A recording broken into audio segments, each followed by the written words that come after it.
What is going down, squad? Hopefully, you guys are having a phenomenal Tuesday. Excited to have Jordan Elliott with us from Niners Nation. How are you doing today, my guy? Oh, I'm doing fantastic. I was just out running some errands. It's so nice to be back in the Bay Area where it's not a million degrees outside. So life is fantastic right now. Tell me a little bit about the draft. You were there covering it for Niners Nation, and tell me how it was. What was some of the experiences that you had over there in Las Vegas? It was cool, man. It was my first time in Vegas, so I was, I was kind of learning things on the fly and whatnot, and trying to focus as much on work as I possibly could in a city like Las Vegas.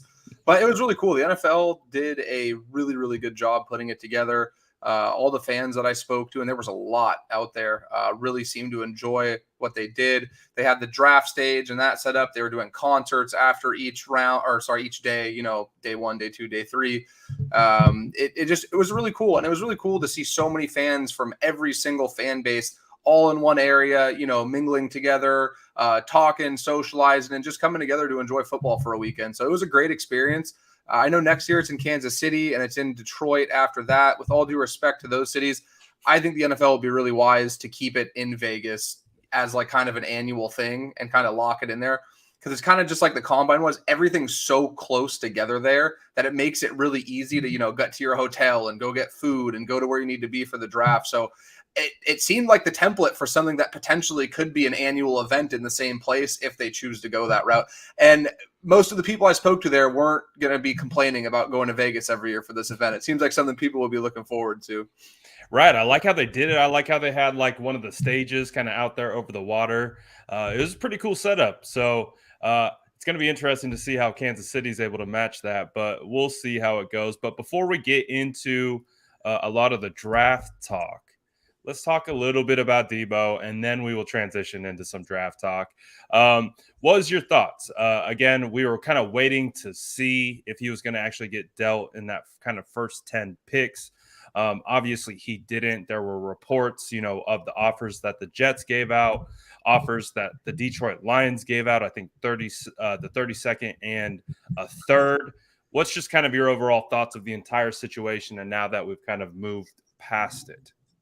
Well, I was saying all along, I never thought the 49ers were going to get 10 and 38 or 10 and 35 or 10 in the first next. It never made any sense. You're very right about that, because they didn't get anything close to it. It just didn't make sense. And as good of a player as Deebo Samuel is, that's just way beyond the precedent that's been set for high-valued, extremely talented wide receivers. And again, as good as I think Deebo is, I didn't think he was going to be the guy to shatter the value that's been set. And I also have to give some, kind of applause to John Lynch and the 49ers front office, because it can be very tempting if you feel like that situation is something that isn't going to be mended and you feel like it's at a point where it's irreparable and you have a 10th pick in hand, because you could get a first from the Jets or another team next year. And there is so much unknown about where that pick may fall. There's so much unknown about what players that look really, really good that have first round grades this year could be third, fourth round grades next year. So the fact that they were able to hold strong in their value for Deebo Samuel and what they were willing to move him for is something that, again, it's not this monumental achievement, but it should be recognized and applauded, especially when you consider the fact I thought it was absolutely asinine that the Jets asked for 61 back. Hey, if they offered 10 and a fifth round pick on its own, I could see that. I don't think that's an outrageous offer. I don't think the 49ers would have accepted it still, but I don't think that's a terrible offer considering the value that's been set. But to ask for 61 back, especially considering the player the 49ers got there, and I know we'll get to that in a bit, so I don't want to, jump too far ahead. John Lynch and the 49ers did a very good job holding back. And then today, here we are. It's starting to look like Deebo's, going to come back, and hopefully the 49ers come correct and they pay him what he is worth. And this is all something that we're laughing about 2 months from now. Exactly, because as soon as we see Deebo and Trent Williams kind of leading the team out the tunnel, we're not even going to care about what happened before the draft or leading up till the draft. It's going to be water under the bridge. So hopefully we're done talking about it soon. Hopefully they're transitioning towards getting a deal done. And Deebo Samuel, as we've heard John Lynch and Kyle Shanahan talk about, they want him here for the long haul. So hopefully that will be something that's coming soon. But what did you think about the the offers that were given, because you were on this from the jump about what the actual like compensation was going to be in a potential trade. Do you think Deebo Samuel kind of looks at that? Maybe these potential offers, looks at kind of the AJ Brown deal that AJ got when he got traded to Philadelphia from the Titans. Do you think he might be a little bit miffed by that, or maybe just like whatever? Because clearly he didn't get moved. Do you think that just is water under the bridge for him at this point, or do you think he maybe looks at that and says, "Hey, maybe I'm not as valuable as I thought I was"? I don't think he thinks he's any less valuable, and he shouldn't, because he's an extremely important player. He was the most important player on a 49ers team last season that was loaded with blue chip talent. So he shouldn't feel slighted at all with his own value. But I do think it was kind of a humbling reminder to everyone that, hey, AJ Brown's a really, really good player too. And he's had some very dominant stretches himself, and he fetched 18 and a third round pick. I think it was 18 and 101, if I recall correctly. I'm sorry if I'm messing the second pickup. I know 18 was one of them. So I think ultimately what this comes down to is the 49ers need to come correct with an offer. I was concerned that money wasn't going to be the solution and that Deebo was at a point where he just wanted to get moved.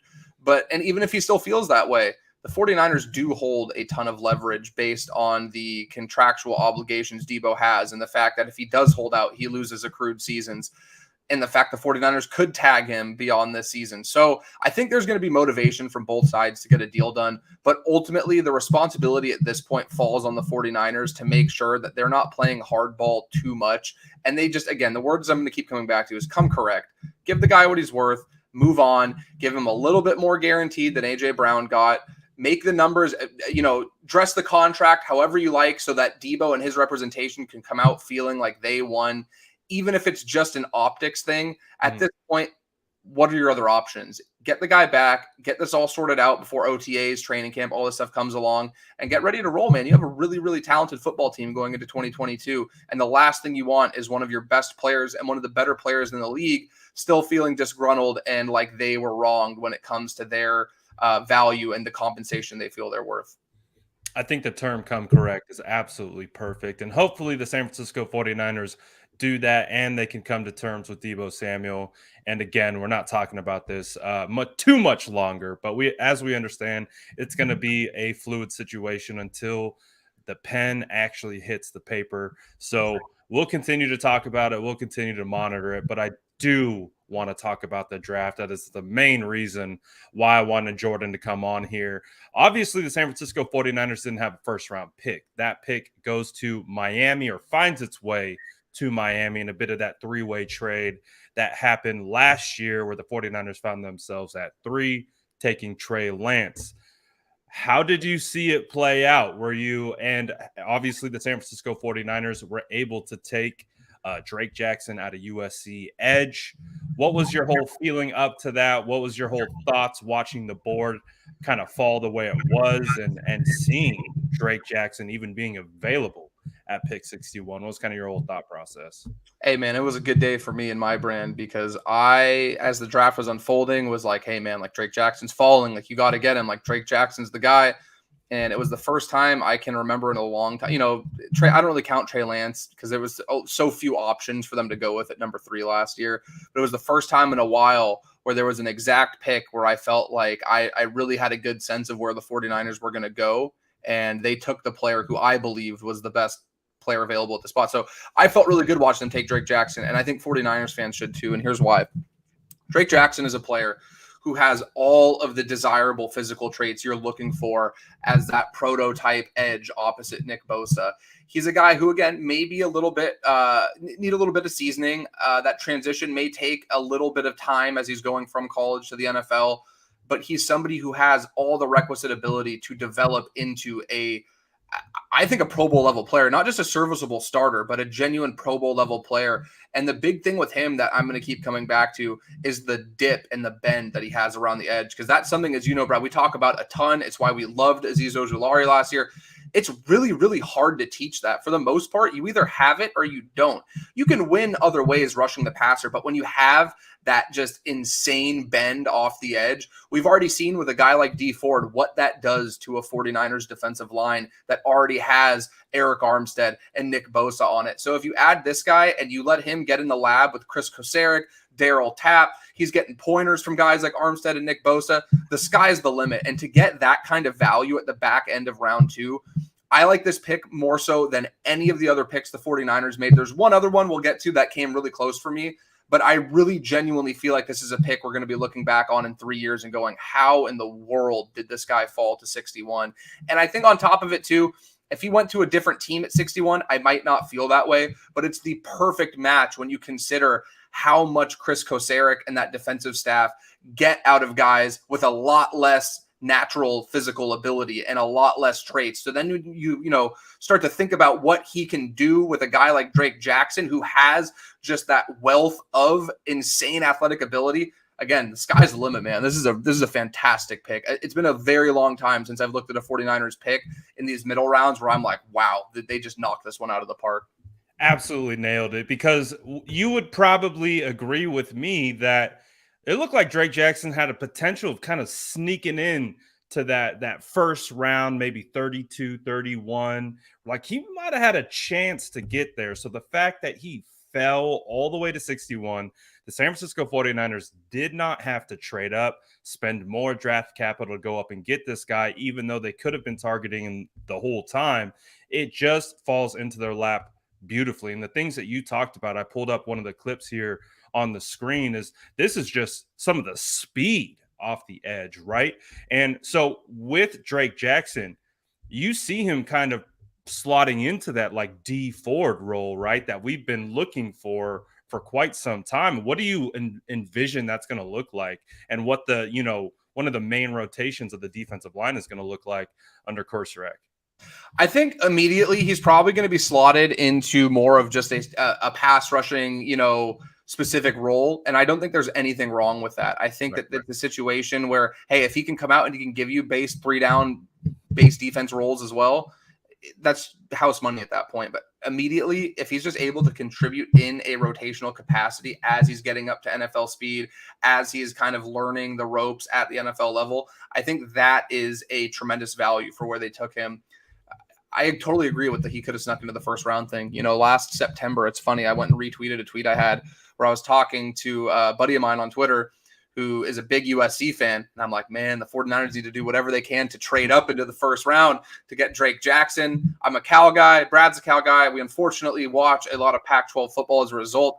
And I'm like, man, this guy Drake Jackson's not getting enough love. Like he's a bona fide, stud at the edge position. It's the second most valuable position in football behind the quarterback.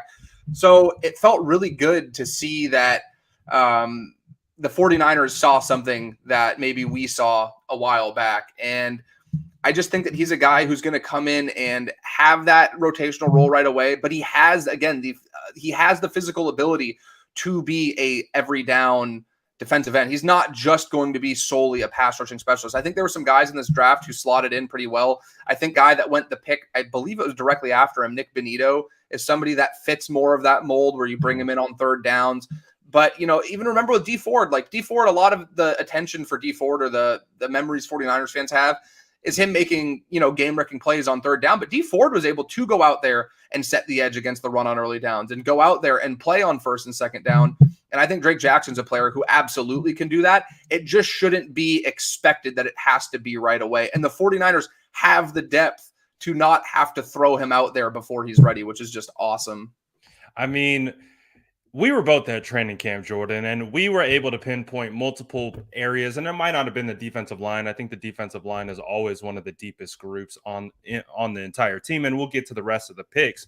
But when you look at the defensive line and you look at everything else and the way the 49ers are able to build through free agency and the draft, feels like we have a lot of depth across the roster, doesn't it? Oh, it absolutely does. And it ties back into, even yesterday with Jason Verrett coming back, kind of the similar situation where I thought the 49ers were pretty, set at corner, especially on the outside before they brought in Verrett. Now, if you get something out of Verrett, you're in a great spot. And if, there's an issue with his rehab process or there's times where he's missing games, you're not going to be sunk the way that I think they were sunk last season when he missed time, and especially when Mosley missed time as well to start the year.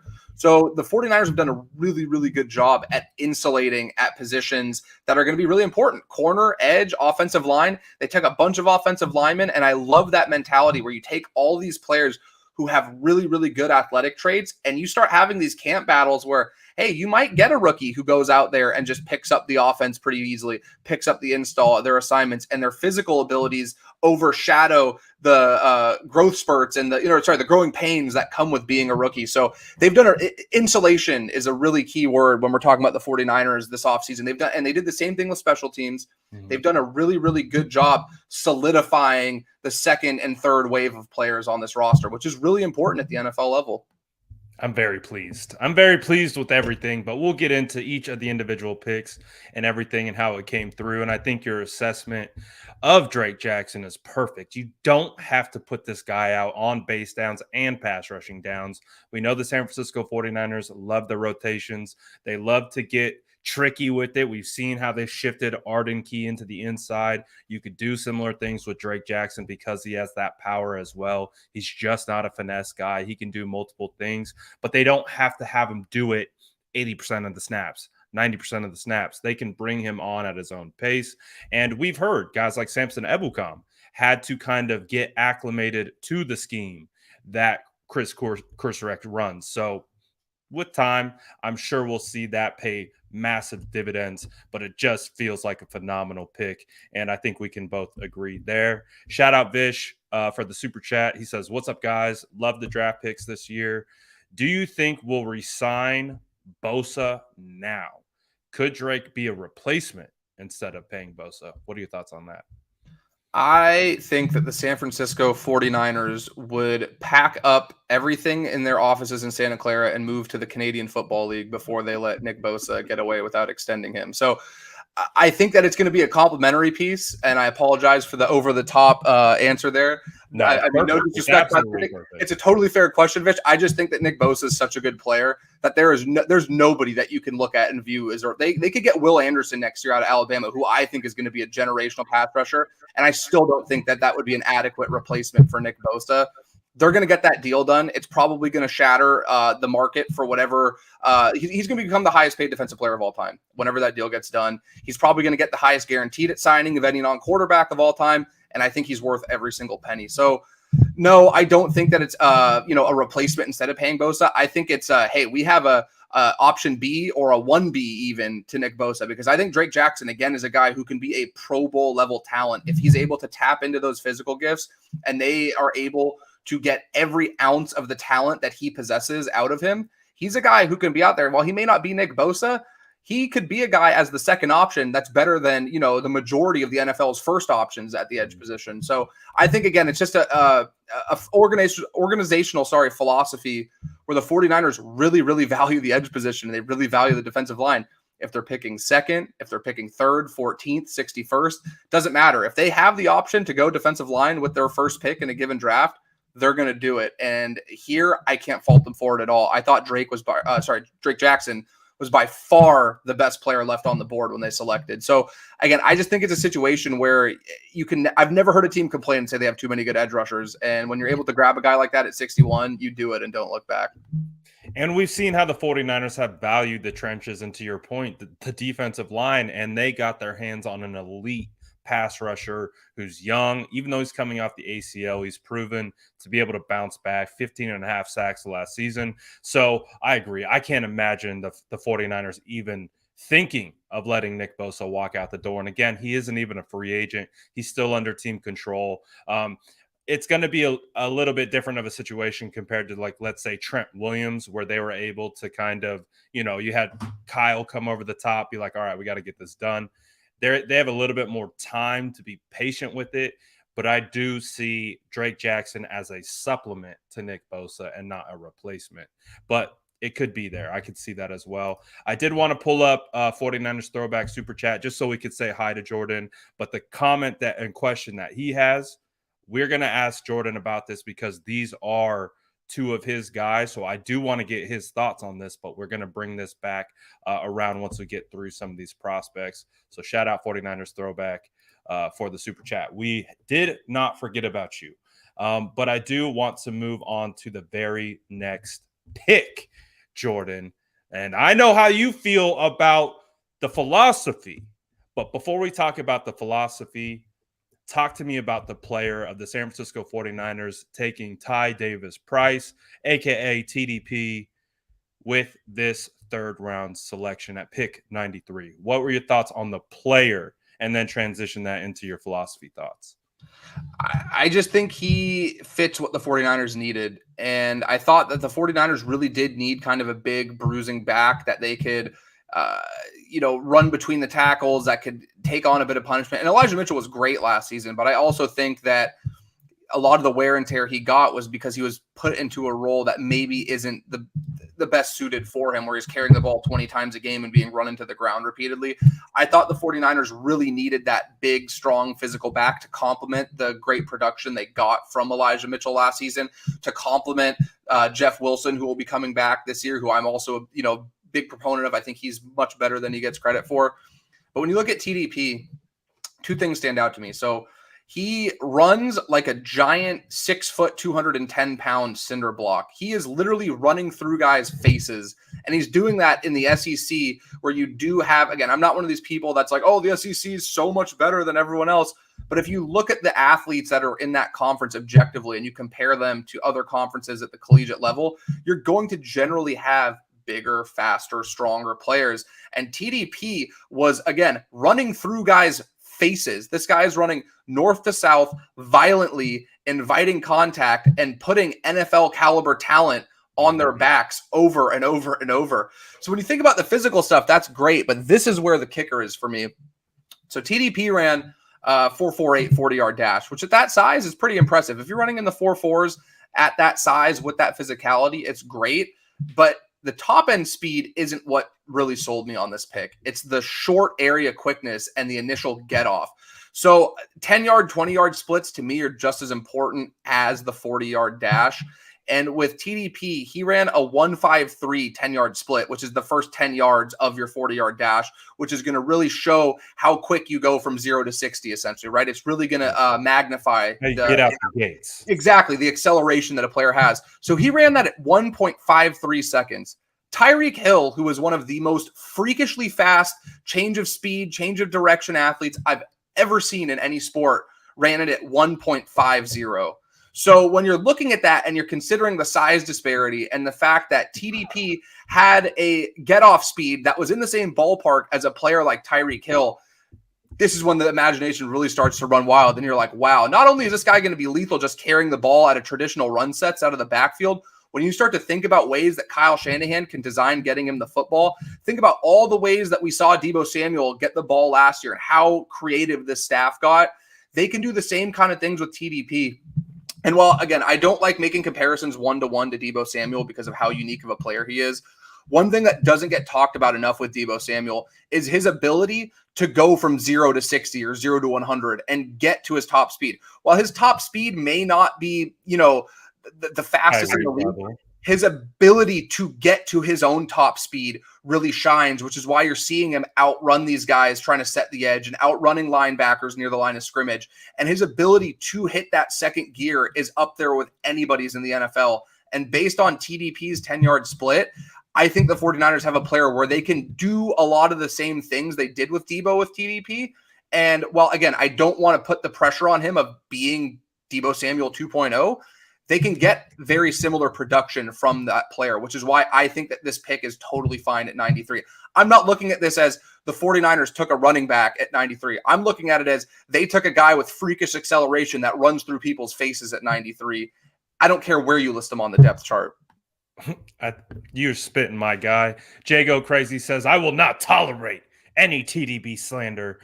Big TDP stan. I think all the assessments that you make are the same exact things that I saw on tape. But just like we're hearing from Sean right here, he says, I don't think we talk enough about TDP's vision, ability to hit the cutback lane when it's there. That was one of my favorite things that I saw on tape, was his ability to, you could see him set up the block, then set up the cutback. As a former offensive lineman, if I can have a running back who can help make me look good, we're going to have a great relationship. So you could see that on tape. You could see him getting guys to flow one direction, get his offensive lineman in the right spot, and then cut right off their back. And then, as you've talked about, he had the burst to just be able to just bounce right out. And then if there was someone in his way, right, he just lowers his shoulder and just, like you said, runs through a mother effer's face, just like the great Marshawn Lynch once said.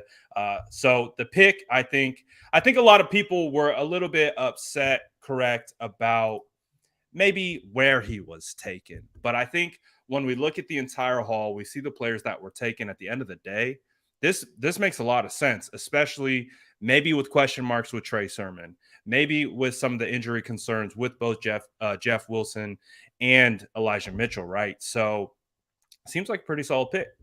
Yeah, and I think it's a situation, too, where maybe the 49ers really were just going by who was the best player left on their board. And it's very easy to watch TDP and see how you could view him as a player at 93 who was the best player on your board. The biggest criticism I've seen is people pointing out that the 49ers, drafted Trey Sermon last year around the same area. I think he was 88th overall last year, but it was roughly the same area of the third round. Traded up. If you remember correctly, I wasn't thrilled about that last year. I did not like it. I did not like that they traded up for it. I didn't feel anywhere remotely the same this year. I liked the pick when they took TDP this year. I was surprised by it. I'm not going to sit here and pretend like I had, mocked him a ton to the 49ers, or I expected them to go running back there. I think the earliest I had mocked a running back to them was maybe 105.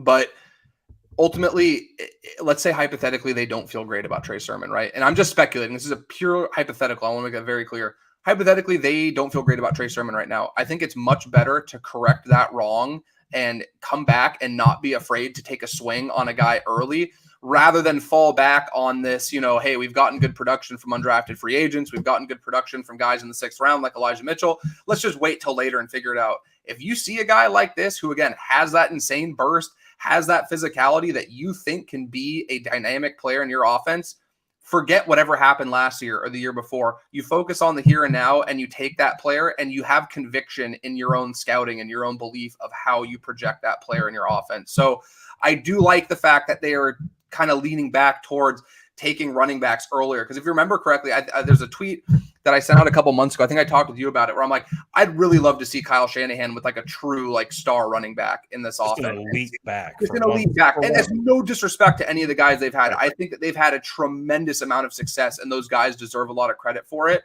But I also think that there is still room to get even better, which is wild when you think about the amount of success that guys like Jeff Wilson and Raheem Mostert and Elijah Mitchell have had over the years. So if they feel like that's their guy at 93, hey, what people are grading drafts at the end of April, the beginning of May, that doesn't matter. What really matters is what happens when September comes around. And ultimately, it's on the 49ers and TDP to not only make that pick look good, but make it look like, how did this guy fall to 93? And I think there's a genuine chance we get to that point where teams are like, wow, how did, this guy's a dynamic talent. How did he get all the way to the back end of the 3rd round? Absolutely. I think those are all great points. We also had another guy taken right after TDP. I believe it's the 105 slot. Danny Gray out of SMU. What were your thoughts on this pick? What do you think about Danny Gray as a wide receiver and his fit with Kyle Shanahan in this scheme? I felt great about this. So real quick, Brad and I do a ton of mock drafts, and last year I had 2 players out of all like hundreds of, or not hundreds, but out of all the mocks that I had published, probably like a dozen or so, I had 2 players go to the Niners. I got 6 right this year, and I got Danny Gray at 105 in one of them. Nice. So it made me feel very good that, again, there seemed to be some kind of thinking. My thinking was aligned with what the 49ers were thinking. We're pretty much at that point. You're banking more on the physical traits than, again, I don't think Danny Gray is a poor route runner. I don't think his hands are bad, but I think you're banking more on the fact that this guy has a very, very strong ability to create with the ball in space, and his ability to create running lanes and create different angles in the open field is something that gets overshadowed by the fact that he ran 4.33, which again, is very important. Like Kyle Shanahan with a 4.33 guy, your mind starts to wander again where you're like, wow, things could really open up. So what I'm thinking about for this pick is, as much as it's going to help the 49ers with him as a vertical threat and what he can do stretching defenses down the field, opening things up underneath, you have a quarterback who's shown he has an absolute rocket launcher for an arm. So if Danny Gray does get behind a safety deep downfield, You have a guy who can hit him, but I think Danny Gray is going to be just as valuable in the short to intermediate area as a guy who, again, gets the ball in space, gets the ball on a crossing route, on a 1 or 3 step slant, and then has that ability to really shake and create in the open field. And if he gets that slight bit of daylight, he has 4.33 speed to break away. So I really like the pick for the value. And I like the fact that the 49ers address that because, again, the ideal scenario is that they keep Deebo Samuel, right? And it appears for now, I don't want to jinx things. I'm knocking on wood as I say this. It appears that things are kind of going back in a better direction.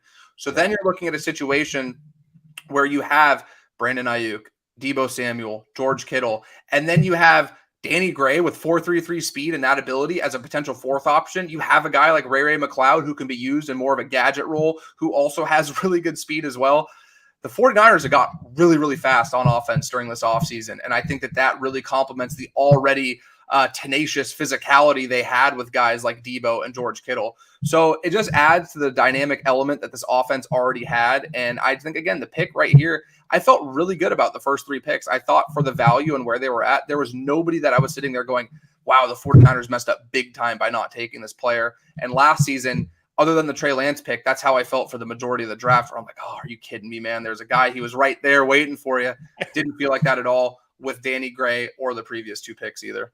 Absolutely. It's one of my favorite picks, and for a lot of the reasons that you mentioned. One of the things that stood out to me right away when watching the tape is, although he is a 4.33 burner, you get the sense that he's not messing around. He's going to get his nose dirty. If the ball's in the air, he sees it as his, and he's going to go get it. Sometimes with some of these burners, they wait for the football to get to them. They don't attack it at its highest point. I think Danny has proven time and time again that he's going to go up and get that football, and he's going to fight for it. And you see that fight translate into the yak, and some of the same exact things that you're talking about of why he can be a complete danger in the short to intermediate parts of the field and just then take it the distance, because he has the toughness, he has the mindset, he has that mentality to fit like a Juwan Jennings as well. Like you mentioned a lot of the speed, but we got that dog in Juwan Jennings as well. And it just feels like you're starting to see maybe from not a physical archetype, but like a mentality archetype in regards to the way they're attacking receivers. Of course, we've seen them go after Dante Pettis and, those types of wide receivers. But ever since they went that way, you're almost kind of seeing this kind of shift of these kind of dog mentality wide receivers where, yeah, they might be really, elusive and effective after the catch, but they're kind of mean. That's kind of what I see out of Danny Gray. What are your thoughts on that? Yeah, and I think that's backed up, man. One of the first things I noticed when people started, diving into the pick and going into the player was he had the Joker cover photo on his Twitter, and people are like, oh, he and George Kittle are going to be fast friends. They have that kind of that mentality. So yeah, I agree, and I think, again, it's never going to be a bad thing to try to give your new starting quarterback, which it appears Trey Lance is going to be, more weapons, whether that's insulating the offensive line, is adding skill position guys. And I thought the 49ers did a really good job knowing that, hey, their defense for the most part's in pretty good shape. I, like most people, was probably pretty surprised that they didn't take a safety earlier, but maybe a free agent signing in the next couple weeks makes that more clear. Or maybe they feel really, really good about guys like Travarius Moore, George Odom, and Talanoa Hufanga. So I like the fact that they didn't get pressed into picking for need, which is what I always think is a bad move in the draft, unless you have like a glaring need, like you don't have a franchise quarterback, or you don't have any skill position guys and you're picking in the top end of the first as a good receiver. It's always bad business in my eyes to take players ahead of where you value them just based on a need you may have in that moment. And it felt like they did a really good job with their first 3 picks of taking guys that they just felt they could implement into this team and that who may not have a role right away. Like Danny Gray looks like a great player. It's not an indictment on him or an indication of his own ability if he's not getting a ton of targets right away. There's really, really talented players that are catching the football for the 49ers. So I like the fact that they still saw that talent, and they're probably thinking not just for this year, but down the line with picks like that, where a guy like Danny Gray can turn into that vertical threat, can turn into a secondary third option in that receiving room. You can never have too many good receivers, and I really like the pick. Absolutely. Love it. We have this nickname kind of in beta right now, Danny Phantom, obviously the speed reference. What do you think about good old Danny Phantom? Is that maybe a name that could stick around if we could see him flying around on Sundays? Oh, it's fantastic. I mean, I wouldn't expect anything less from the Sourdough Squad. They are the absolute goats of the 49ers content creator community. So Shout I out the think squad, baby. the Sourdough Squad never disappoints, and I think that's an absolute W for my own opinion. Absolutely. I love it. Let's go on to, I believe this is a your guy pick too, with I think it was the 4th-round pick. The San Francisco 49ers select Spencer Burford out of UTSA. Tell me a little bit about why this guy was so high on your radar before the 49ers took him. Love this. Love this. Love this. Love this. I was more excited probably about this pick than any of the other picks the 49ers made in this draft. When I was at the Combine in Indianapolis, I had the chance to speak with Brandon Thorne. If you guys aren't familiar with Brandon, he is just phenomenal with the work he does, breaking down offensive line play, defensive line play. Just to me, one of the most highly respected voices when discussing trench play and trench warfare. He and Brad are the people I lean on the most when I have questions with them. I'm like, hey, what do you think about this offensive lineman? Hey, am I seeing something here? If I need any kind of clarification for offensive line play, those are the two that I rely on the most. And I had the chance to speak with Brandon in Indianapolis, and I was like, hey, who do you think fits well for the 49ers? I think they're going to take a tackle at some point in the middle rounds.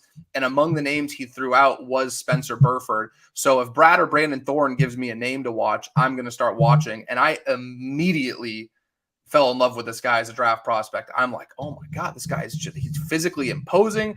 He's agile. He's got good feet. He's got good hands. And I really liked his mentality too. I had a chance to talk with him at the Combine, and I tried to keep my stuff 49ers centric while I was out there. So I asked him, I'm like, Spencer, how would you feel about potentially playing alongside a guy like Trent Williams? And the video's on my Twitter for any of you guys who follow me. My @'s here on the screen. His face immediately lit up, and he's like, to even be mentioned in the same sentence as that guy, like, why? He's like, I can't believe it. He's like, Trent Williams is basically setting the standard at the NFL level. He's a guy that I look to, that I try to model my game after and get better, and to play alongside him would be a dream.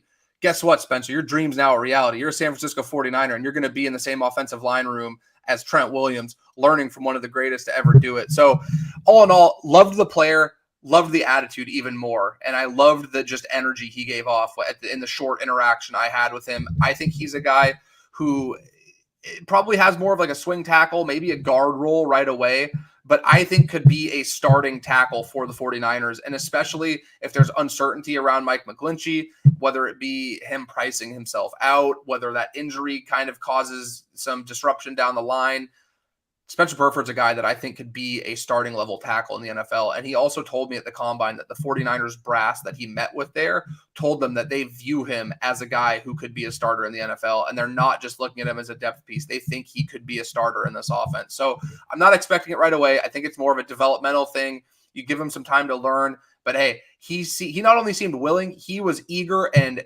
dreaming about the opportunity to learn from Trent Williams. And now he has the opportunity to do so. Absolutely. And you can definitely see that there might be a little bit development there, but what does not need development at all are the athletic traits. And again, we know you can't teach that stuff. You either have it or you don't. The technique that can come with seasoning. So that's why I think this pick is going to turn out. It was a pick that had to grow on me a little bit because I kind of saw it as an offensive tackle. But then when I started playing with the idea, well, what if you kicked him into guard? And then I started to play with that thought process. I was like, oh, that would be fun because he's a great first step explosion, great movement ability. You can see the physicality that he brings. So moving him into guard, maybe there's a potential that he starts this year because as we know, there is a hole at left guard. Do you think Aaron Banks comes in and runs away with that potential position? Or do you think Burford could actually give him a little bit of run for his money with that left guard position?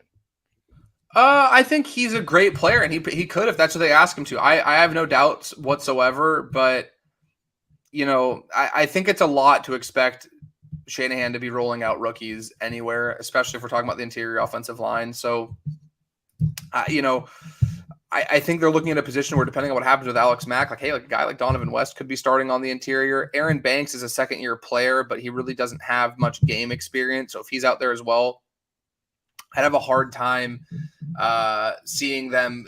He would have to really, really show out in camp for that to happen, but I wouldn't put it past him. Again, you talk about the athletic traits. Like sometimes that really is the difference. Everybody can study the playbook. Everybody can put in the film study, but what really separates guys is just having that ability. If you go and you watch some of Spencer Burford's, highlights film, whatever you have access to, there's a number of plays where he's not only just winning, he's tossing grown men just aside like it's nothing, just discarding them as if it's light work. And that kind of, physicality and tenacity is something that really can separate itself when you get into training camp and competition scenarios. So I wouldn't count on it, but I would not be surprised on it at all.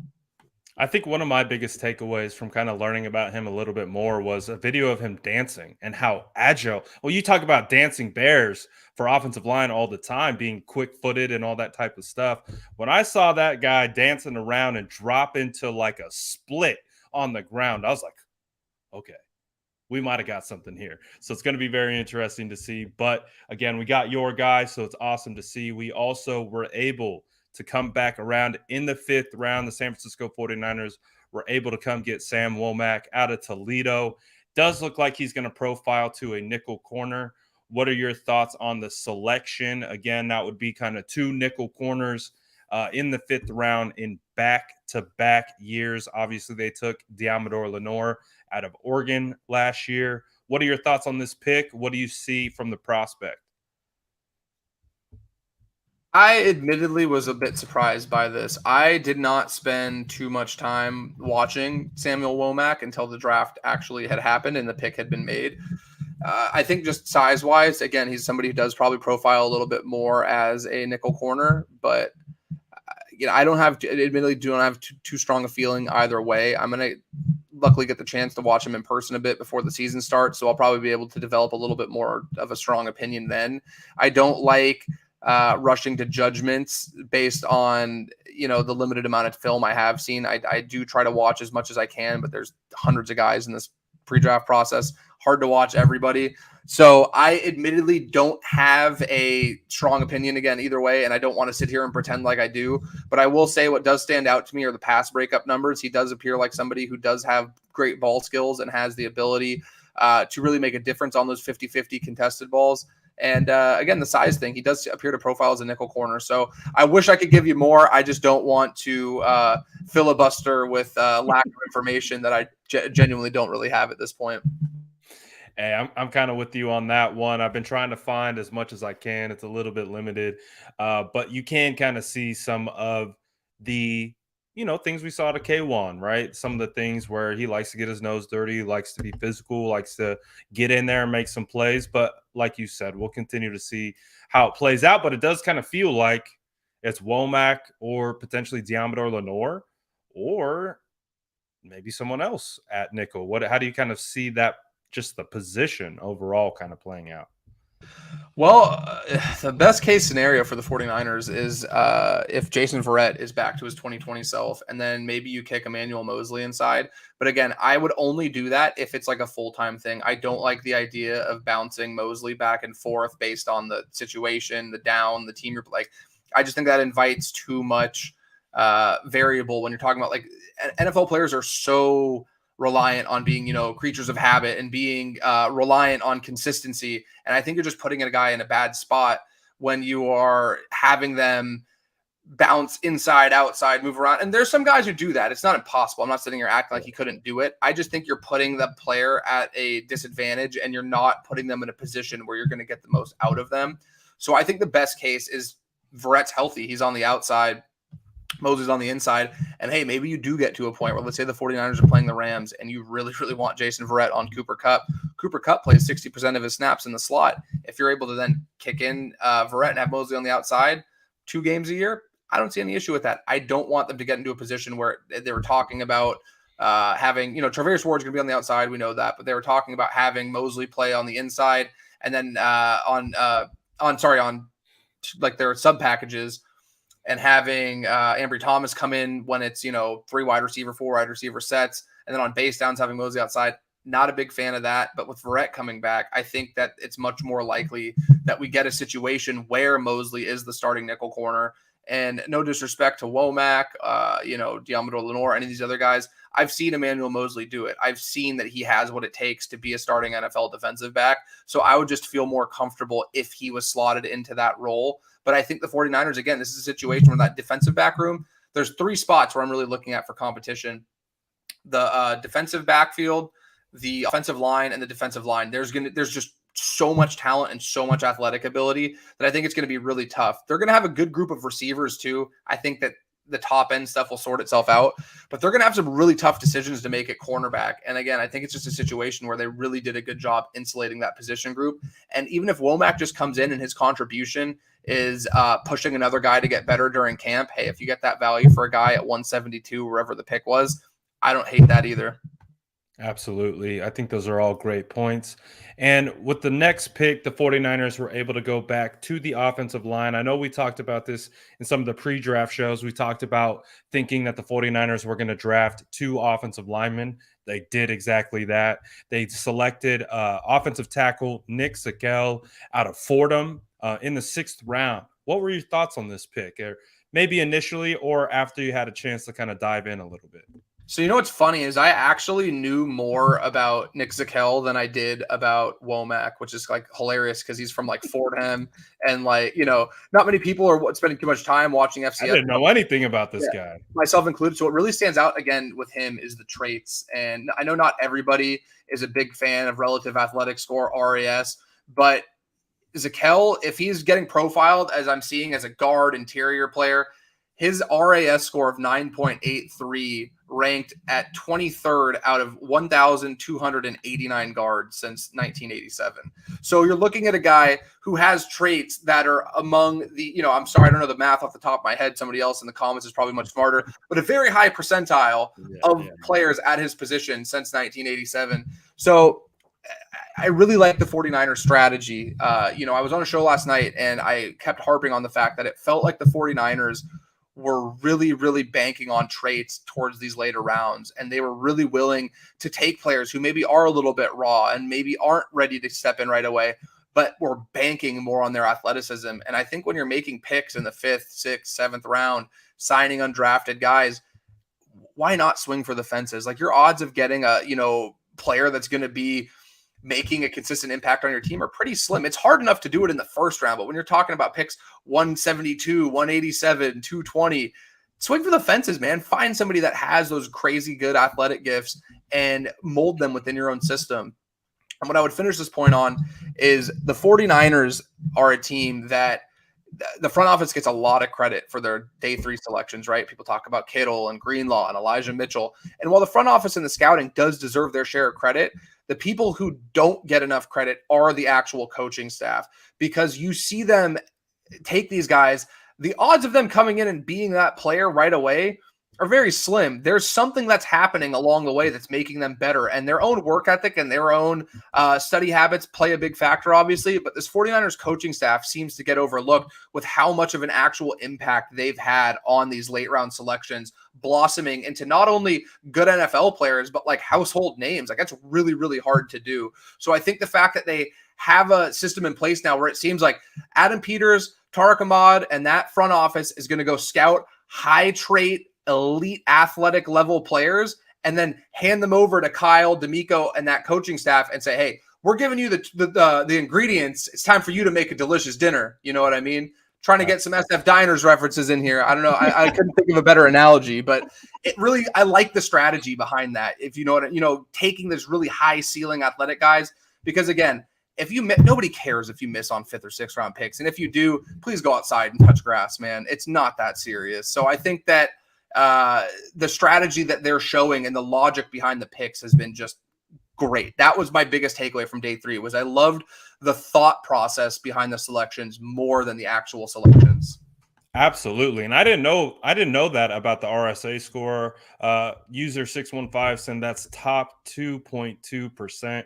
That's pretty legendary. And that's one of the first things that I saw that popped out on tape to me was his movement ability. You saw the feet, you saw the hips, you saw the leverage, you saw the striking ability. And you're like, one of the first things that I saw too is like he looks like he's going to be a guard and or center. What's funny of why this has actually become one of my more favorite picks, shocker, he reminds me of Daniel Brunskill. He reminds me of the movement abilities. He reminds me of how he gets out in space and does all those types of things. I was like, this looks like Daniel Brunskill 2.0. So I'm happy. I know a lot of people might not like that comp, but I love the comp. And if you can get that type of production again out of a 5th round pick, and I think people forget that Daniel Brunskill was an undrafted free agent, former AAF guy who's been able to make it as a starter in this league. Now, might not be a high-end starter, but he's been able to make his presence felt. So I like it. I really like the pick. It's definitely one that I've grown to love. And I think for the reasons that you mentioned, again, super high athletic traits, and you can see how when you kick him in to the interior, how you're going to see this. And you just look at Burford, you look at Zakelj, and you look at the traits, and you look at the speed, the feet, the explosion. I always talk about it. You got to be able to move to be an offensive lineman for me. Well, clearly feels like the San Francisco 49ers are starting to feel the same way because all the offensive linemen that they have brought in match that strategy. So it's going to be very interesting to see how it plays out. But so far, I like this particular pick. Let's go to this particular pick in I always butcher his name. It's like, what is it? Kalia Davis, right? Out of UCF, defensive tackle. What were your thoughts with this pick? My first thought was an interior defensive lineman wearing number 22. What in the world is going on?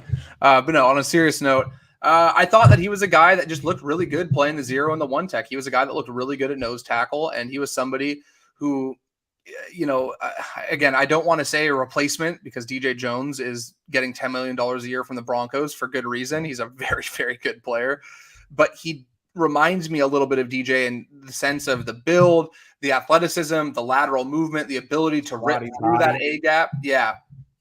So I think the 49ers, again, were probably at a spot where it's like, hey, we struck gold 5 years ago when we took DJ Jones in the 6th round here. Let's try it again. Let's take a guy with similar traits and maybe we can, hey, if they get a player that's 70% as good as Daniel Jones for some reason, 70% as good as DJ Jones was, you hit a home run with this pick because, again, I don't think it's realistic to expect that he's going to be as good as DJ Jones was. That's great if you can get that.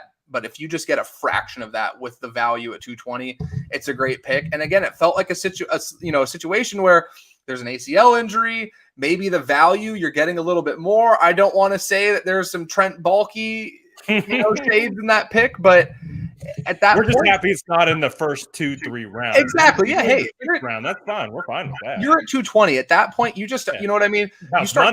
You start throwing darts at the dartboard, man. Like that's really what we're at. Like I don't fault any team for banking on projecting ceilings rather than really focusing on a high floor. And I think Davis is a guy again who fits that mold, who could come in and potentially be a solid nose tackle 0-1 technique. While it's not glamorous and it's not, going to get the same attention that being an edge player does and racking up sacks and all that stuff does, it's vitally important. And a guy like DJ Jones being gone, there's some big shoes to fill. And luckily the 49ers have a fantastic player in Javon Kinlaw, who I think is going to be more than adequate for them in that role right away. Insulate yourself, get some more depth. You never, ever are going to hear the 49ers say that we are content with the amount of defensive linemen they have. And I think adding another one is just kind of par for the course with this team. Absolutely. And two, with this particular selection, we've seen the San Francisco 49ers redshirt defensive line before. We saw with Kentavious Street. I believe they took him in the 4th when he was coming off his injury. Now, obviously, he didn't really but they used him. He was in the rotation. He would find his way onto the field week in and week out. Now, it might not have been the home run or anything like that, but he was a serviceable player, and they used him in the rotation. That would be a great fit, right? If you can turn a 6th round pick into a rotational defensive lineman, I would call that a hit, right? Like if they were able to turn Davis into that. Oh, absolutely. And if you can get anybody that makes the roster at this point in the draft, especially when you're talking about a roster as good as the 49ers, you made a good selection. So, and this is where, again, to me, it's like, hey, at this point, the odds of making the 49ers roster is going to be they're going to be stacked against you when you're coming in as a 6th, 7th round pick, undrafted free agent. So you better have some kind of extra juice coming with you. And I think having that athletic ability, that's the thing. If you look at all of those picks they made on day 3, while I don't think that there's anything wrong with like the football IQ or the, like that's not it. For all these guys, the first thing I'm coming back to is just insane athleticism. They also do have other traits as well, but it's not a situation where I'm like, oh, this guy's running a little bit slow of a 40 time. His 3-cone isn't great, but his football IQ is off the charts. No, it's coming back to we are taking freak athletes. And hey, if there's a little bit of a learning curve here, we have the coaching staff that we believe in that's going to get the most out of this guy. And I'm sorry if I'm repeating it. I can't tell you how much I love the process, because for me, when we're talking about draft stuff, everybody misses. The best GMs in the world, the best organizations in the world, they miss every single season. To me, the process is more important than the actual selections. How did you get to the process that led you to making this pick? Because that's going to more often than not show you a pattern over 4 or 5 years of how a team's going to draft. Because, hey, some teams get really, really lucky. Look at the Saints. The Saints had one of the best drafts of all time in 2017. They hit on almost every single pick they made, and not only hit, but got a really good player. What have the Saints done in the draft since then that's anything to write home about? You know what I mean? So you can get really lucky year to year, but if you have the process and you have a approach that you're willing to take year after year, that's going to really show in the long run how an organization is going to operate. And I think the 49ers' willingness to really, attack these high athletic ceilings on day 3 is something that's very, very important and deserves some credit. Absolutely. And you've been talking about that going back to last draft season, the process, focusing on the process. How do you not necessarily, we can identify and we can analyze the pick, but what is the process that went into the pick? What is the projection? How do you take this from right now, and what is the process moving forward? And I think it's one of the great things in how you evaluate the draft, and you're always spot on with that. Let's look at the next pick that they made right after that. They went with Penn State cornerback Tariq Castro-Fields. Some people are calling one of the biggest steals in the draft. I think Daniel Jeremiah came out and said this is one of the best values in the draft. What was your thought of this selection, and how do you think it could translate into the 49ers defensive back room? Guess what word I'm going to use? Athleticism. The first thing that stood out to me was, if you go back, the combine does a athleticism score for guys based on their testing numbers, height, weight, all that stuff, 3-cone, 40, 40, all that stuff. They jumble it together. They create an athletic score on a scale of 0 to 100. Castro-Fields had the second highest athletic score among all cornerback participants at the combine dating back to 2013.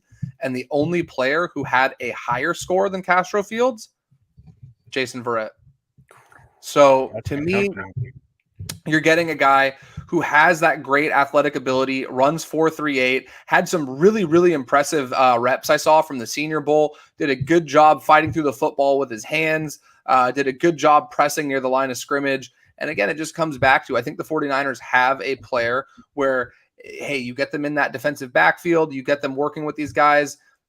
I don't know that he's going to be in a prominent role right away, but if you can allow yourself the patience and you can find an avenue to really developing this player behind the scenes, you can't teach those physical traits. You can't teach that athleticism. So again, for the value, I love the pick. And I think getting really athletic corners are really important now more than ever, considering how wide open NFL offenses are, considering how much these guys are going to be tested vertically, horizontally, left in space.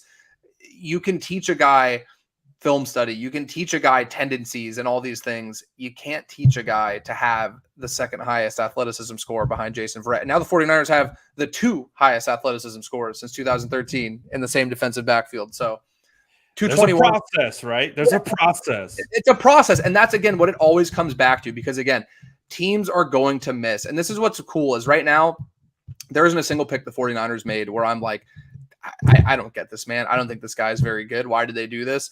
I think I can make a case for all 9 of the picks they made and a few of the undrafted free agents of why they could have a role on this team. The optimistic side of me really likes that. But if I'm being completely objective, most of these guys probably aren't making the 53-man roster because of how talented it already is. Right. So at this point, I'm not going to sit here and say, okay, well, they took, let's say hypothetically Castro-Fields is a practice squad guy right away. Does that automatically make this draft pick a miss?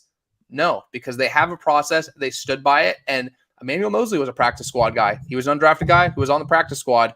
And he was a guy who ultimately ended up starting in a Super Bowl and has been one of the 49ers' best and most consistent players when on the field over the last couple seasons. So we have to have some patience with these picks and understand that they're making a lot of these selections with a 3 to 5 year window, not just what is going to help the team immediately in 2022. Absolutely. Those are all extremely good points. I kind of see him based on the athleticism that you actually spoke about and talked to. He feels like he could be an outside corner, maybe a nickel corner, maybe even a safety. It feels like you could use him kind of like a chess piece. I don't know. That's what I kind of saw from my first initial glance. I have to do more homework. I have to do more film study on him. I can't give you a definitive, decision one way or the other on what I think. But I do see someone who kind of looks like he could be moved around in a couple different areas. I don't know if you feel the same. Just interested in your thoughts on that. Yeah, I think he definitely could be somebody who could play safety. And I think right now, my mentions have been a mess the last day or so because I'm like, hey, I think the 49ers still need to bring back Jaquiski Tartt. Like, there's a glaring hole. There's a glaring. People ain't liking that idea. Hey, people who are willing to hear out the argument do. A lot of people are just, setting their belief that he's not very good. Respectfully, right. I disagree. They remember the last play. Yeah. And I think, hey, if you're not going to bring back a guy like Tartt, you need somebody who has really, really good athletic traits and can play that deep third and has the range when you're spinning Jimmy Ward down and having him cover the slot and spinning Jimmy Ward down. One of the things Jimmy Ward does best that doesn't get talked about enough, he's incredible when they bring him down and they dial him up on blitzes. And D'Amico Ryans, it felt like, did more of that with Jimmy Ward last year than we saw Robert Saleh do with Ward in the previous 2 or 3 seasons. So I think if you were to take Castro-Fields as kind of a project guy and develop him into a safety who probably doesn't start there from day one this year, but maybe next year, the year after, can step into that role, I would have no issue with that at all. My one closing thing with these Penn State guys, you had Jaquan Brisker, Jahan Dotson, you had Arnold Ebiketie, you had Jesse Luketa, obviously Castro-Fields. How are they losing the amount of football games that they're losing? I understand they had some issues with the quarterback position. I like their coaching. I'm not gonna lie. I like Franklin. James Franklin's good. Like, I'm sitting here and I'm like, how are you losing these football games, man? And I get it. It's hard when you have turnover on the offensive side and there's coordinators coming and going and the quarterback situation isn't great. That was the biggest thing I took away, man. I'm like, dude, this team is loaded with NFL talent. How are they losing this many football games? But again, I have no room to talk. Cal's putting guys in the NFL year after year, and they can't even beat Oregon State some years. So it's like, hey, I get it, man. Like, it is what it is. Like, I just don't want to sidebar it too hard, but I'm just sitting here. I'm like, dude, this team is loaded. Like, they have good NFL caliber talent everywhere. It's just crazy to be bad. It's like, and they had the same talent last year, but with Micah Parsons. Like, what the hell's going on, man? Mind blowing, dude. Last but definitely not least, Mr. Irrelevant Brock Purdy out of Iowa State. What were your thoughts on this selection? Did it catch you off guard? Do you like the pick? What are your thoughts on the 49ers selecting a quarterback with their last pick in the NFL draft? I love it. And I did one of my mocks. I had Purdy at 262, and I literally started off the mock with think Nick Mullins 2.0, but with more upside. And I feel as strongly about that as I ever have. He's somebody who isn't going to ever blow you away with his physical abilities. His arm isn't anything that I'm going to spend a lot of time talking about, but he processes the field well. He knows where to go within his progressions, and he's just a smart football player. And I think if you're talking about getting value in a backup, that's really what you need to focus on, because you need a guy that's going to be able to come in and operate your offense in a pinch. Hey, if Trey Lance misses a game or two, if he gets banged up, Brock Purdy potentially becomes a guy who can step in and keep the offense afloat. Is he going to, lead the charge and throw for 450 and 4 touchdowns? I wouldn't expect that, but he's somebody who you can put in a Kyle Shanahan offense, knowing Kyle Shanahan's going to scheme guys open and Brock Purdy's going to know where to go with the football. He's a little bit more athletic. I'd say a little bit. He's more athletic than Nick Mullins. I don't want to ever come across as disrespecting the legend that is Nick Mullins, but he's Nick Mullins. Baby. Exactly. He's a more athletic version of Nick Mullins, who we saw come in, and while he wasn't, great. He kept the 49ers in a lot of football games as a backup quarterback. And I think Brock Purdy is somebody that can do that at a much cheaper price tag than the $2 million a year they're going to give Sudfeld this year. So I like the pick. I like the process behind it. And hey, you never know. Maybe he's doing a really good job. Word gets around that he's doing good on the practice squad with the scout team as that backup. There was once upon a time when teams were calling the 49ers and offering draft picks for Nick Mullins. And hey, if they keep Purdy on the roster for a couple years and a team deals a 6th-round pick for him down the line, that's great value considering you took him at 262. So they needed to insulate the QB room. It appeared, they're going to say a bunch of stuff. Jimmy looks like he's gone, right? And Nate Sudfeld isn't going to get $2 million a year every single year. That's just bad business to give. No offense to Nick Mullins. Secure the bag. 1 year. Or not Nick Mullins, sorry, Nate Sudfeld. Secure the bag, Nate Sudfeld. There's no way that you can do that in 2023. Brock Purdy makes a ton of sense for me because of that.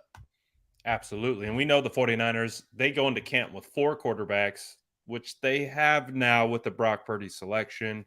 But we don't know if Jimmy Garoppolo is going to step onto the field. We're not going to touch that topic today. We're staying on the draft. We'll touch on Deebo.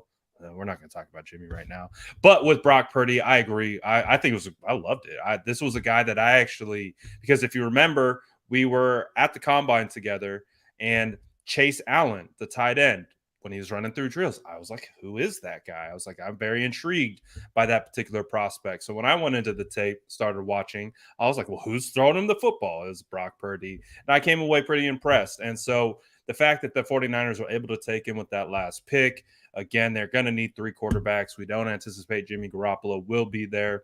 He's going to ride the practice squad, just like Sudfeld rode the practice squad last year. So you need 3 quarterbacks. It is what it is. And so I think it's a good pick. I don't mind it at all. And I think the way that you kind of prefaced it as he's a more athletic, or he's just has more upside than kind of Nick Mullins, but you kind of see some of those traits because at one point there was a subsection of the fan base who thought Mullins was the next GOAT. So, hey, maybe Purdy coming. Hey, I was there. You might have been there too on that Thursday night Raiders game. I was there for that Raiders game, man. Historic performance. Doesn't matter what happens. Nick Mullins' jersey's in the rafters forever for 34-3, Bay champions for life. They'll never take that away from Nick Mullins. He's forever goated for that performance on national television. Absolutely wonderful. I am hyped. So he got verified mid-game, right, on Twitter? Yeah, mid-game he got verified. Legendary stuff, dude. Absolutely legendary. But let's talk a little bit because we can't. No, we talked about. Let's do this actually. What would you grade the draft? If you just had to throw a grade at the draft, not the undrafted free agents, because we're going to get into that because it's worthy of its own topic. But what would you grade the draft just in of itself? I'd give it a B. Maybe like if there was a halfway point between a B and a B plus, it'd be there. I'm not feeling strong enough about it to give it a B plus, but I can't say anything less than a B. I think that they did a really good job attacking those athletic, freakishly gifted, players. They did a good job sticking to their conviction, getting an edge guy, getting somebody who could maybe mimic that, Deebo Samuel role on offense. I like the picks they made, and I don't hate any of them. I don't ever it really takes a lot for me to sit here and be like, this draft was an A plus. And hey, if people want to feel that way about it, I don't blame them. Again, there's no picks that I'm looking at that I dislike. I just think if I'm trying to be as objective as I can, I would say a B, a very hard, solid, B leaning towards a B plus. I'm right there with you. Especially you don't have a first round pick, but you're able to. I think the best pick, and I think we've talked about it, is getting Drake Jackson at 61. I mean, absolutely phenomenal value. So you get that, and we'll see how everyone else pans out. I would say solid B plus. Feel pretty safe. Feels pretty confident to kind of sit around there. Brian, aka Cap, says, "Great show, guys. Yo, Jordan, who is Mr. Elliott of the draft for you? Just a low-key guy you really liked out of the whole draft. People might not know." I'm going to assume that that's a 49ers specific question. If it's not, please let me know in the comments, Brian. I'll give you just a more broad answer. But the one that isn't getting enough credit because it wasn't necessarily like a selection, it was an undrafted free agent signing, is Jason Poe out of Mercer. He's somebody I mocked to the 49ers at 187 in one of my last mock drafts I did, and the 49ers ended up signing him. Jason Poe is a guy that I love the versatility that he brings on the interior. Really, really gifted athlete. Somebody who can move very well laterally, moves well in space. Mercer used him at fullback. You have this guy who's over 300 pounds playing fullback as a lead blocker for you. There's videos of him circulating, getting the ball in space, moving around just with nimbleness that a man that large shouldn't have. If you give me 1 second, I'll pull up. I'm sorry, I don't remember him off the top of my head. Give me 10 seconds. I'll pull it up because in my mock draft, I pulled up what his testing numbers would have been had the 49ers, had Poe participated in the combine. Let me pull these up for you guys because this is what's really, really impressive. I wish they brought him into the combine. I mean, I know he was a little short in stature, but that guy can move. Okay, so among offensive linemen who participated at the combine, if Jason Poe was participating and his times were all even with the participants at the combine, his 40-yard dash at 4.89 seconds would have been second. His bench press at 34 would have been first. His vertical at 31.5 would have been fifth, and his broad jump of 9 feet 3 inches would have been 10th. So he is somebody who has, again, all these athletic traits, but this is what I love. He did an interview, and someone asked him about what, you're a 300-pound guy. What's it like in the playing as a fullback, playing in the backfield? And he goes, they've never seen anything like this. Usually you take a D lineman or a linebacker, you put him in the backfield, and he can play fullback. They've never seen an offensive lineman that's athletic enough and knows how to do the job of a fullback. I'm a unique guy. A lot of teams like me at guard or center, but some teams like me at fullback. And immediately my brain jumps to Kyle Shanahan with laser eyes, where he's like envisioning these play calls where you have Trent Williams pulling one way and you have Jason Poe, the 300-pound fullback, pulling the other. Like, my brain short-circuited when I'm up at 2 a.m, writing this article, thinking about all the different things they could do. So I'm not going to lie, man. Like, hey, no disrespect to the Womacks and the, Davises and, Castro-Fields that they selected, those guys. I was more excited getting the notification that they signed guys like Donovan West and Poe and Leon O'Neal than I was with some of the draft picks that they actually made. And that's because of my own, time that I'd spent watching those guys. Just speaking strictly on, fun, entertaining conversation, Jason Poe is a guy where you could really the sky's the limit for what Kyle Shanahan could do with him. So I really, really like that pick.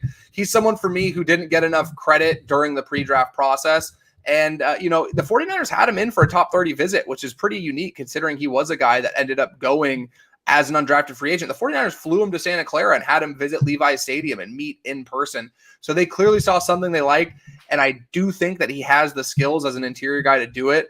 But I'm telling you guys, if you have time, go pull up the videos, go look at this guy catching footballs in space and running around as a lead blocker. It's just phenomenal. And that would be my pick probably. Man, you talk about pre-draft hype and not there being enough. I am ashamed of myself that I did not look at this man before the draft, because the first time I looked at him on tape, I immediately fall in love. I talk about it all the time. I am a sucker for guys who can pull, get out in space, and be violent when they pull, use the speed, and then have the contact behind it. Like, one of the reasons I like Daniel Brunskill is because he can pull, and he's very successful at pulling when he does. But what Poe brings to the table, you turn on that Alabama tape, he is knocking dudes to the ground with insane force. Again, squatty bodies. People are going to focus that he's 6'6", but again, that's leverage. You're already lower. Your low man wins in football. So again, you bring that speed, you bring that tenacity that he has. The thought of him playing fullback is phenomenal.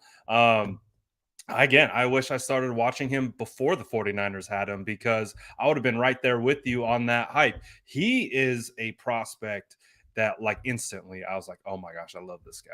Like, the movement ability, the way he hits, all of it. I was like, oh, I can see something here. And the thought of putting him at fullback, oh my goodness, unbelievable. He's arguably the best pulling guard in the entire class. Like, if you watch I video, can't believe it. I was like, oh my God. It's ridiculous how good he actually is at it. And again, the 49ers are a team where that is something that they value probably a lot more than most other teams, given their scheme and given their need to get their offensive linemen out in space. But what I really like when I see you guys, because, hey, Dan Brunskill, Mike McGlinchey, some of these guys that catch a lot of heat, what they don't get enough credit for is their ability to get to the second level and get out in space and throw blocks that are freeing up these running backs for these big runs, freeing up Deebo Samuel for these big runs. We spend so much time watching the football and watching the guy actually holding it that you tend to overlook who's actually clearing the path for them to run through. And I think Jason Poe's a guy where if you have that, hey, if he comes in and he's somebody that offers you, he's a 7th offensive lineman on the roster, he can play center, he can play guard, he plays a little bit of fullback. That's such good value. And while I don't think Kyle Juszczyk's going anywhere anytime soon, again, my mind starts jumping to like maybe there's like a wing T thing they can run where you have Juszczyk and Poe on the field at the same time. Like the possibilities are endless. And I really like the player. I love that signing. I thought John Lynch was in there cooking 5-star meals that would be featured on the Food Network on day 3 of the draft with the undrafted free agent signings. This man in the hour following the draft was just, he was in the lab. He was in the lab. He was cooking. Whatever he was cooking, I want a plate of it because it was just absolutely incredible, the job that he did with some of these undrafted free agent signings. And here is the full plate of all the undrafted free agents that they were able to cook up. And again, we spoke about Jason Poe in length. Talk a little bit about Leon O'Neal, who I believe was my guy as well for you. Yeah, I really like Leon O'Neal, and I think he's somebody where people get really caught up in the testing numbers and there were some plays where he was missing tackles here and there. To me, he was somebody where when I watched the tape, he knew where to be. He played with a high level of IQ, and he played at a speed that wasn't reflective of whatever a stopwatch said when he ran a 40-yard dash. So, like again, let's go back to the missed tackles, right? So what I noticed on a lot of these plays where he was missing tackles, it's because he was getting to the spot too early, which to me, yes, you want to make the play. Like ultimately the results are all that's going to matter at the NFL level. But to me, I'd much rather a guy get somewhere too early than too late. And it felt like at times it just was a timing thing where he was exploding to a spot, exploding to the ball, and getting there just a little bit early, which is something that I think could be worked on. But it's also reflective of the IQ that he possesses and his ability to diagnose in the middle of a play at full speed, again, in the SEC, where it's not like he's going up against cakewalk competition. Like it's going to be a little bit more difficult playing for a Texas A&M. I admittedly have a little bit of bias too, because I've had the chance to speak with Leon at length on a couple occasions, and he's somebody who just has this infectious energy and belief in themselves that comes across. I think it's a very hard line to toe, being confident while not coming across as arrogant. And I thought he towed that line absolutely perfectly in the times I've spoken to him. And I think that he's somebody that's going to come in hungry with, an even stronger desire to prove himself after going undrafted. And I just think that he has the mentality and he has the skill set to be a guy who, I don't think that it's impossible for him to be a starting safety in the NFL. But hey, we saw the 49ers find a role for a guy like Marcel Harris that was some kind of hybrid role. I think that that's where Leon O'Neal could really excel, where he's somebody that has the size to bang in the box, but also has the IQ and the range to drop back deep if they need him to. So he's somebody, if the 49ers had taken him anywhere after 134, I would have thought it was just tremendous value. If he was a 4th, 5th, 6th round pick, whatever, would have thought it was great. The fact they got him as an undrafted guy, I think is just tremendous value.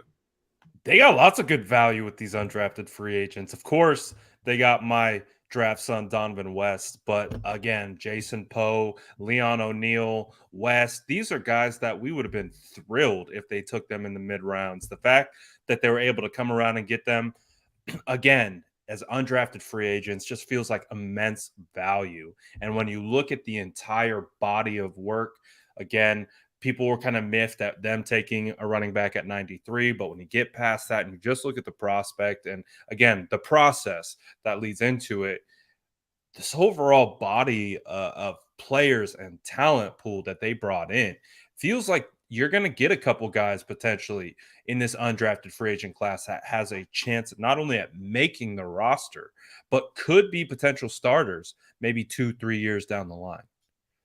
Yeah, I would agree with that completely. I think their overall haul from the draft, I would have felt pretty okay about it if it was just whatever they capped at once they got Brock Purdy, but the undrafted class put them over the top. They got a few guys again who I had grades where they were 5th, 4th. Like if they took Donovan West at 105, I would have thought that was a good pick, to be honest with you.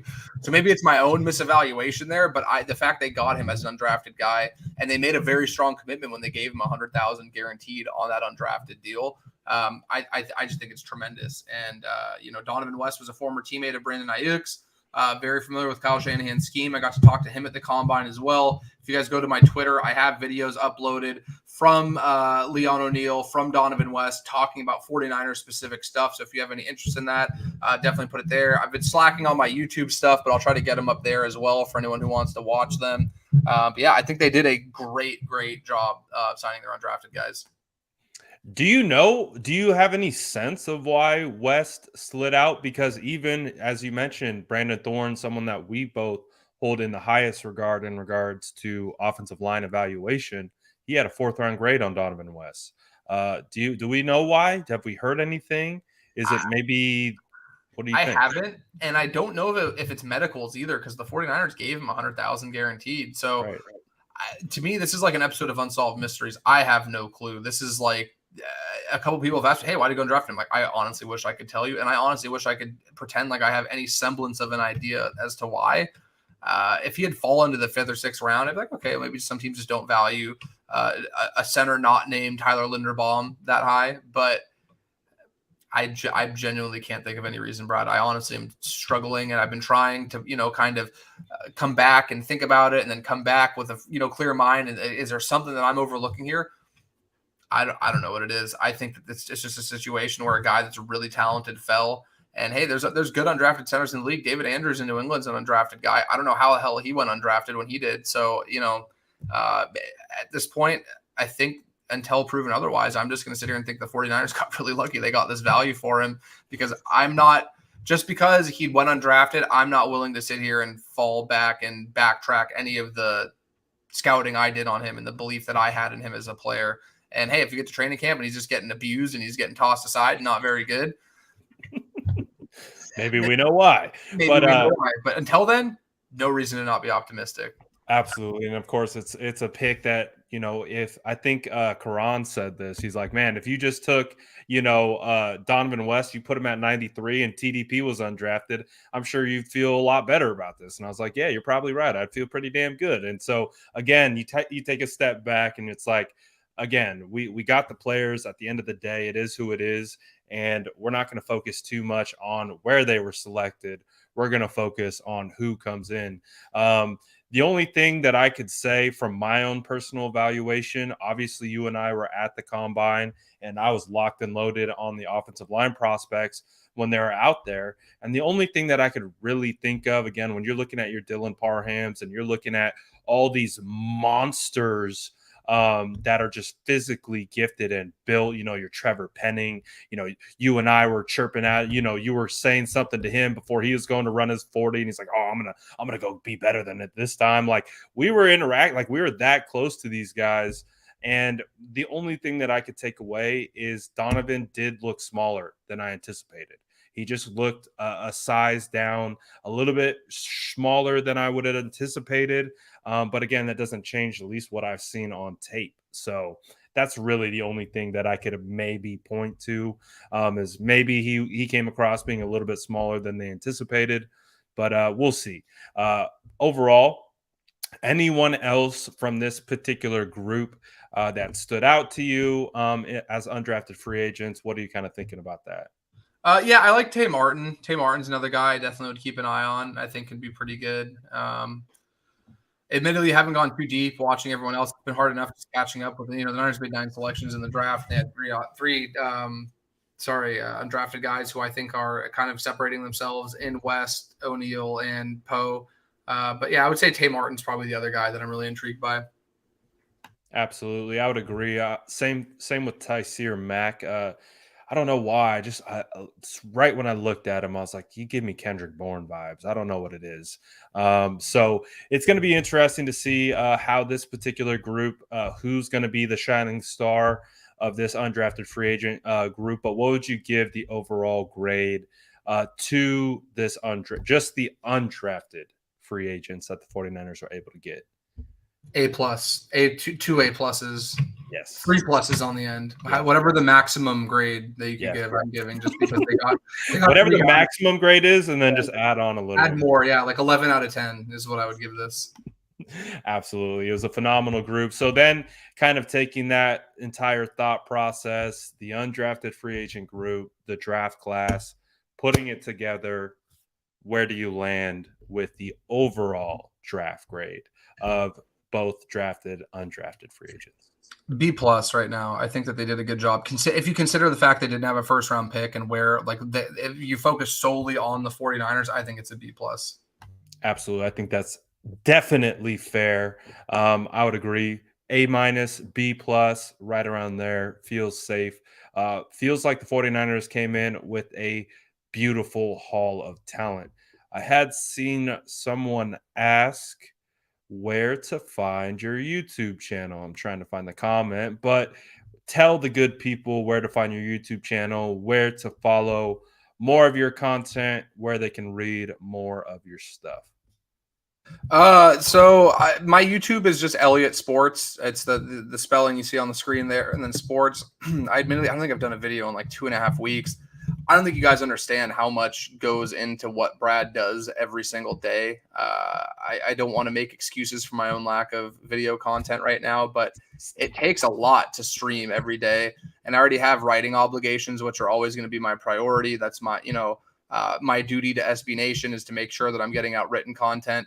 So I will try to be better at getting more YouTube content up. It's just been really busy the last couple of weeks. I drove to Las Vegas too, so I had a couple of days where it was travel days. I didn't really have time to get stuff up that I'd like. So I appreciate any and all support for the YouTube. But if you're looking for more consistent content, or if you want to hear what I have to say about any given topic at a given time, which I greatly appreciate, by the way, I would definitely recommend following me on Twitter. The @'s there, @JLeeElliott Elliott on Twitter, and following Niners Nation if you don't already, because it's not just myself. There's a great group of writers there.